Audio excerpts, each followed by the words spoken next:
Welcome, I'm Darren, and I'll be your guide today as I look at 1995 Collector's Choice football cards.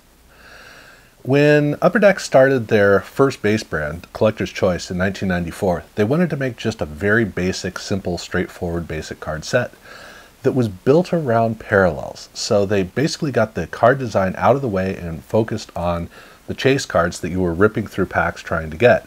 It was about as much of a cash grab as you could possibly imagine. They knew how to design cards well, and they passed on it in order to make the parallels really fun to chase. Now, the whole thing worked really well, so that meant that in 1995 they had an opportunity to make another set that was essentially the same card set. And that's what they did, only they improved it in every single way. They didn't make big improvements, except the effect was really quite impressive. So the cards in 1994, simple white border, basically get everything out of the way and just have a picture in there. And you don't even have to do too much work to select the image, because you're just ripping packs for parallels, right? Well, in 1995, they made the cards so that it was actually so well designed. This is a card set you would actually want to pursue on its own. You would want these cards. They reduced the white border to, it was a little bit smaller. The various accoutrements in the card were diminished a little bit. And then instead of having a hole in the white border with the picture behind, here they have it actually up and floating with a slight shadow around the side. So there's some dynamism to the way that the whole card is built. Awesome. On top of that, they have much better selected images. They actually took the time to get images that looked really cool on the card. So these cards actually stand as cards that you do want to seek out entirely on their own. It was a huge improvement over the previous year, because now this was a card set they were going to be working with down the road. They wanted to make it worthwhile. And the 95 card set was very much that way. But really, it's about the parallels. That's what Choice has always been about for the first 2 years. And the parallels in 1994 had been silver and gold foil. Well, here, instead of going with just straightforward silver or gold, they went with a theme. And the theme was called Players Club. And Players Club is the same card, except they have a little silver logo up at the top. But they also took the white border and they made it a light gray.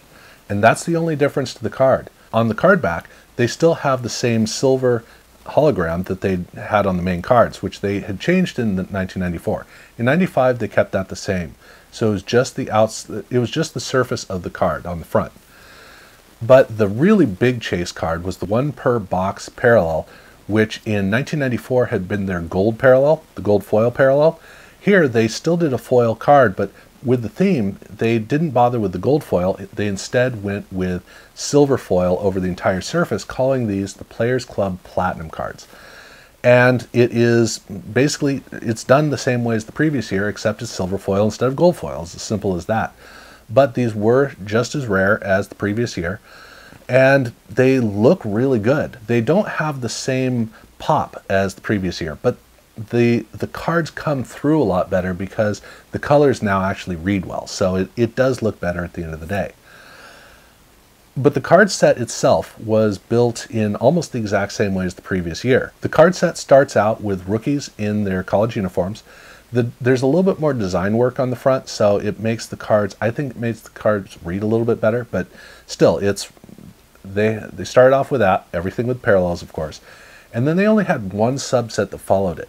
And this subset was Did You Know? This is a bunch of veterans, and it's basically trivia about the veterans. That's really what the subset is. And then it's obviously all the player cards, and then at the end they have two checklists that are not done the way that the 4 checklists in 94 were done, where those were art.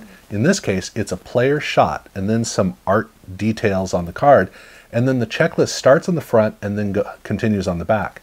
So they only have 2 checklists in this set.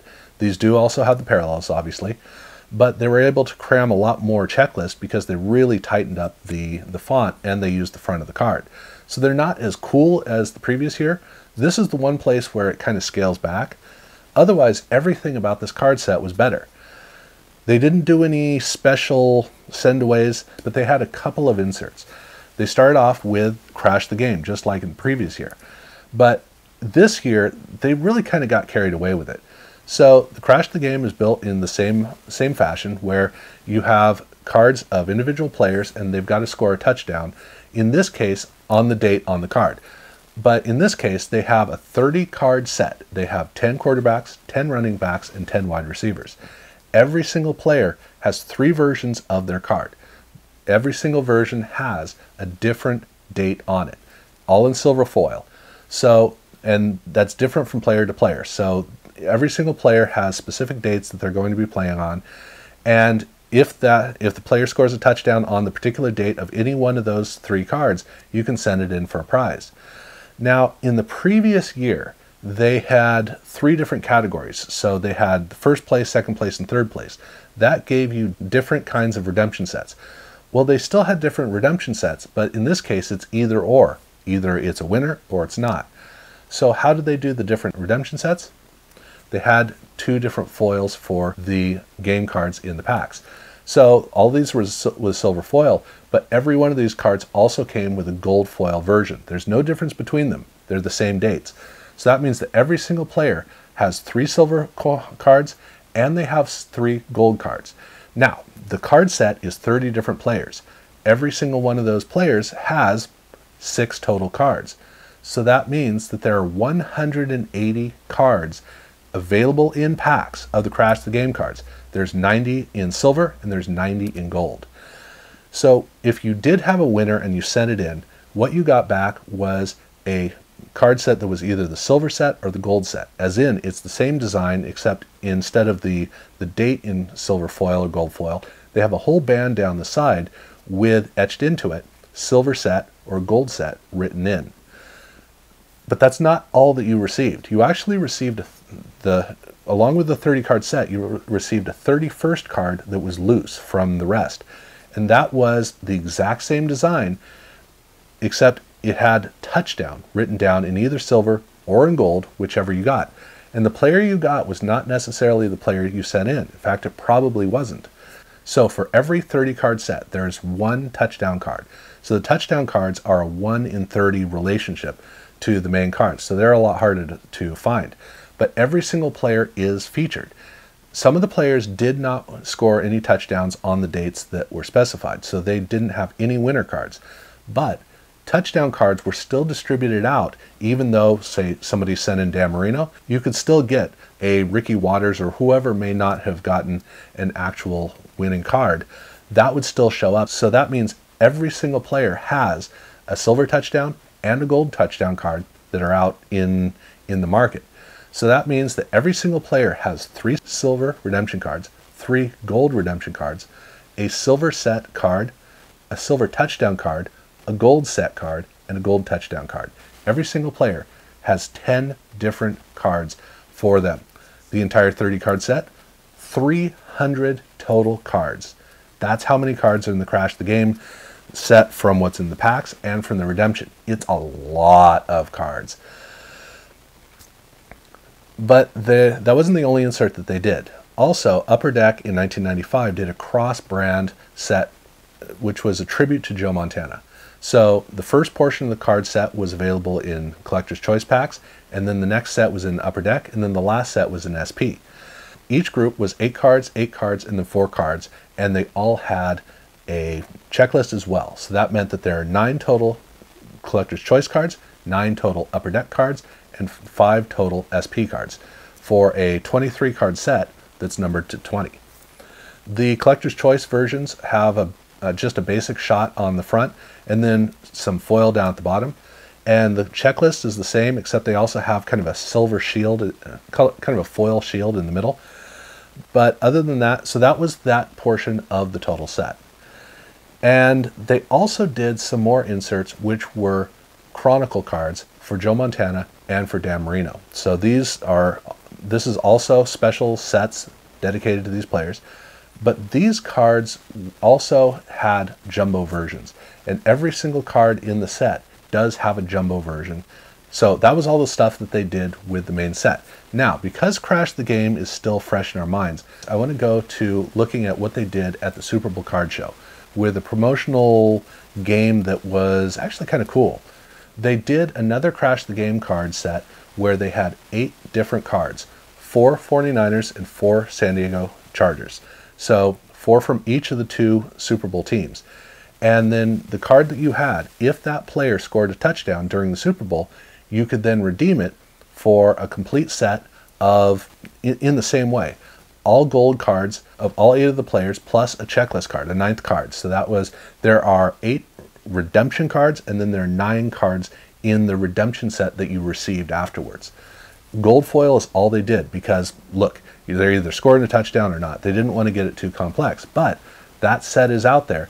And the main way you can tell the difference is, obviously the date of the Super Bowl is very clear, but down the side they have the Dolphins colors because Joe Robbie Stadium was the stadium where the Super Bowl was held. So that's the main way that you can tell the difference between those and the ones in the main set. But Upper Deck wanted to do more than just one release because they weren't doing Series 1 and Series 2 in football. So they went ahead and this was a great rookie draft class, so this was a great year for them to get more into doing rookies. They decided to do a rookie and traded card set, but they didn't call it that. They called it Collector's Choice Update. And this is built the same way. It starts off with rookies, except they're in their professional uniforms now. There are more rookies, so they were kind of leaning into it. And every one of the rookie cards has a little text on the side that says rookie that's in red. But that can also change to the silver foil. So they had the parallel of the silver foil as well as the gold foil. So they were doing the same thing here in Update as they'd done in 1994, except for the gold foil, they did not cover the entire card with gold foil. It's just the text that comes as gold foil. So it's still built the same way as had been done before. They also had a subset which is called the Key, and these are veterans who are quintessential to the organization. The cards have a really nice subtle color fade, and then they have boxes at the top and the bottom which are team color, and the upper box also comes with a silver version and with a gold foil version. And that's the first 90 cards of the set. But then after that, the set is just basic cards. They are the same cards as in the regular set. The only way you can tell the difference is that these cards all have a U in front of the number. But the main cards in the set, the main cards here in this update set, do not have the parallels. The gold and silver parallels are only the first 90 cards. Everything else is just straightforward. So you have all of the main cards in the set and then 2 Dan Marino checklists at the end where they did kind of an artsy kind of card, but that was their update set. They also, though, did have some inserts in there. They started off with Crash the Game, but for Crash the Game, they were thinking a little bit differently. This was a mid-season release, which meant that you weren't looking at the full season ahead, which is the way that an early release is. Instead, you're getting down toward the playoffs, so their Crash the Game cards were built around the playoffs. It is a card set built around the different conferences. At this time, there were only 6 conferences, 3 in the AFC, 3 in the NFC. You had the East, the Central, and the West. And so they made 3 cards for each conference. They had made a card for the quarterbacks, 1 for the running backs, and 1 for the wide receivers. And if you read on the back actually says if the player scores a touchdown on the date specified on the front, which is ridiculous because that's the way the main game was.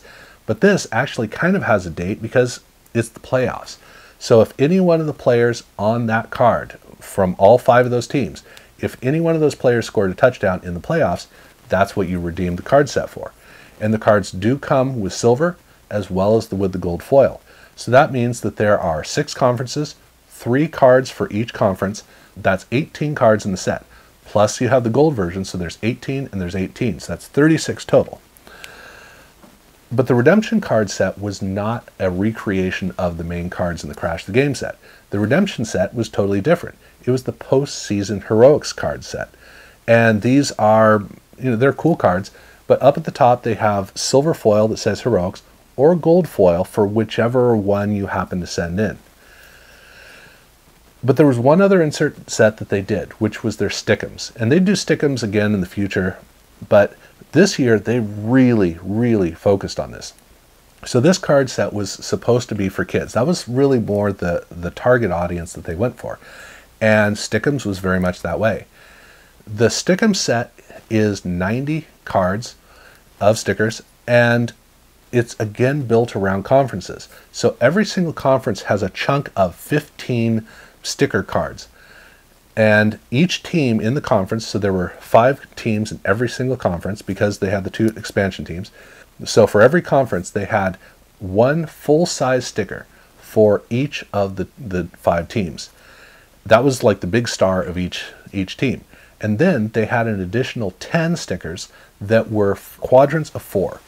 And because there are 5 teams, but there are only 4 on there, that means that it's spread out. So every single team has 8 small stickers that show up on 8 of the 10 cards. And one of those is a helmet sticker, and that appears on different stickers. And so that means that it's a 15 sticker card set per conference, or if you're collecting a team, it's actually just 9. It is 8 different quadrant cards that happen to have your team, and then it's a 9th with the big sticker on it. But what were you going to do with these? Why not create booklets? So they created booklets for every single conference. So individual conferences would have a whole booklet that was built with spiral binding on the side, and it's a very firm cardstock. It's very much like not a stiff cardboard. It has kind of a cardboard plasticky kind of contrast between it. But there are 6 of these that are made. And in the first open leaf, they have team history trivia. And so the team history trivia for all 5 of the teams is listed together. And then in the next leaf, they have the first team, and then the next team. And so all the teams show up in different open leaves, and they have space for every single one of the 9 stickers that go with each team. And then at the very end of the booklet, they have team timelines. So like with the AFC West, almost all these teams were founding or nearly founding AFL teams, so they all started at pretty much the same time, except for the Seahawks that came quite a bit later. But with a conference like the NFC East, well, it's all over the map. But these were created for all these collector's choice Stick-ums, and that was it was an additional component to their releases that was actually kind of fun. But that was kind of the semi-madness of the 1995 Collector's Choice experience, the stuff that they were doing. And it's a lot of fun, the different things that are going on, and it's a lot. There is so much that goes into it. So that's, I'm going to look at 96 and 97. I'm going to look at those later on. If you have any questions at all about what I've gone through, please, by all means, ask in the comments below. If you haven't subscribed yet, definitely make sure to subscribe and check out my other videos. And yeah, thank you very much for watching.